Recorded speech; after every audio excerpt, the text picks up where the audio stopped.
चलो अच्छा हुआ कि कम से कम तूने अपना झूठ तो स्वीकार किया। इतने दिनों में आज पहली बार इसने सच कहा है। इसने सबसे झूठ कहा कि वह प्रेग्नेंट है, जबकि उसके गर्भ में कोई बच्चा नहीं है। इसने हम सबसे झूठ बोला। दिव्या अब वसु का साथ देगी और मेघा और देव की शादी नहीं होने देगी।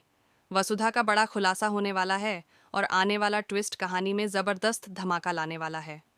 जैसा कि आप देख रहे हैं, अब चंद्रिका चाहती है कि मेघा जल्द से जल्द इस घर की बहू बने ताकि देव की जिंदगी संवर जाए। अगर वसु के दिल में देव के लिए कुछ भी है तो वह भी खत्म हो जाए। लेकिन चंद्रिका नहीं जानती कि वसुधा ही इस घर के लिए बनी है और उसी के कदम इस घर के लिए शुभ हैं। जिस दिन वसुधा इस घर से जाएगी, उस दिन से इस घर की तबाही शुरू हो जाएगी। अब मेघा दुल्हन बनकर इस घर में आ रही है तो इनकी बर्बादी तय है, क्योंकि मेघा सिर्फ अपनी बहन करिश्मा का बदला लेने के लिए आ रही है। अब जब वसु रो रही होगी तो फाइनली दिव्या को पता चलेगा कि वसुधा देव को अपना पति मानती है और उनकी शादी एक सच्ची शादी है। इसीलिए अब दिव्या चुप नहीं बैठेगी।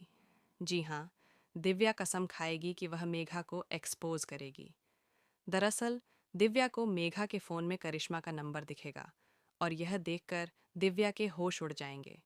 जब दिव्या यह बात वसुधा को बताएगी तो वे दोनों मिलकर मेघा की पोल खोलने वाली हैं। वहीं दूसरी ओर मेघा को भी पता चल जाएगा कि दिव्या को सच्चाई का पता चल चुका है।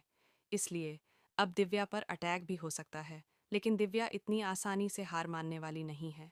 वह चंद्रिका और पूरे परिवार के सामने मेघा को बेनकाब करने वाली है। अब सवाल यह है, क्या कोई दिव्या की बातों पर विश्वास करेगा? क्योंकि सभी कहेंगे कि वह वसु का पक्ष ले रही है और वसु नहीं चाहती कि देव की शादी मेघा से हो। अब देखना दिलचस्प होगा कि क्या दिव्या का साथ वसुधा के लिए ज़रूरी साबित होगा और क्या वसुधा और देव मिलकर मेघा की सच्चाई सामने ला पाएंगे। तो दोस्तों, आप आने वाले धमाकेदार ट्विस्ट को लेकर कितने एक्साइटेड हैं, हमें कमेंट में बताएं। क्या आप चाहते हैं कि दिव्या वसुधा का साथ दे और मेघा की सच्चाई जल्दी सामने आए? तो हमें कमेंट करें और ऐसी ही टीवी की लेटेस्ट अपडेट्स के लिए चैनल को सब्सक्राइब करना ना भूलें।